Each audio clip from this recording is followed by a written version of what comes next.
Hi friends, good morning. আজি মই মোৰ অভিজ্ঞতাৰ পৰা আপোনালোকক কিছু কথা মোৰ সহজ সৰল ভাষাৰে এই ভিডিঅ'টোৰ জৰিয়তে জনাব বিচাৰিছোঁ। যেহেতু মই আজি কিছু বছৰৰ পৰা এডপশ্যন এজেন্সিৰ লগত প্ৰত্যক্ষভাৱে জড়িত হৈ আহিছোঁ আৰু এই সময়খিনিতে মই বহুতো সন্তানহীন দম্পতীক লগ পাইছোঁ আৰু তেওঁলোকৰ বহুতো প্ৰশ্নৰ সন্মুখীন হৈছোঁ আৰু সেই প্ৰশ্নবিলাকৰে মই অকণমান উত্তৰ দিবলৈ চেষ্টা কৰিব খুজিছোঁ।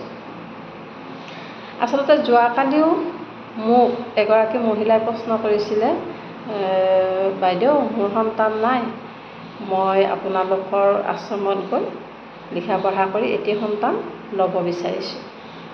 গতিকে আপোনালোকে ভাবক, এতিয়াও বহুতো মানুহে নাজানে যে সম্পূৰ্ণ আইনী প্ৰক্ৰিয়াৰে কেনেকৈ এটি সন্তান তুলি ল'ব পাৰি।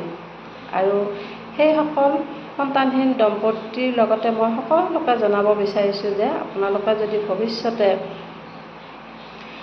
এটি সন্তান তুলি ল'ম বুলি ভাবি আছে সম্পূৰ্ণ আইনী প্ৰক্ৰিয়াৰে, তেতিয়াহ'লে আপোনালোকে প্ৰথমতে অনলাইন ৰেজিষ্ট্ৰেশ্যন কৰিব লাগিব।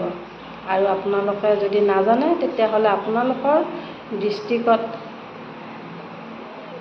চাইল্ড প্ৰটেকশ্যন অফিচ আছে, স্পেচিয়েলাইজ এডপশ্যন অফিচ আছে, তাতে আহক আৰু তাতে তেওঁলোকে আপোনালোকক ৰেজিষ্ট্ৰেশ্যনটো কৰাত সহায় কৰি দিব।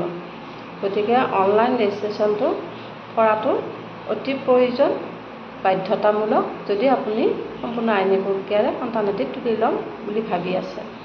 গতিকে এই কথাখিনি আপোনালোকেও জনাটো দৰকাৰ আৰু দহজনেও জনাটো দৰকাৰ।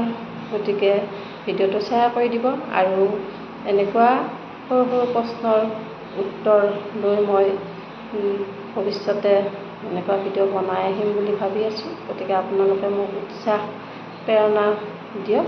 ধন্যবাদ।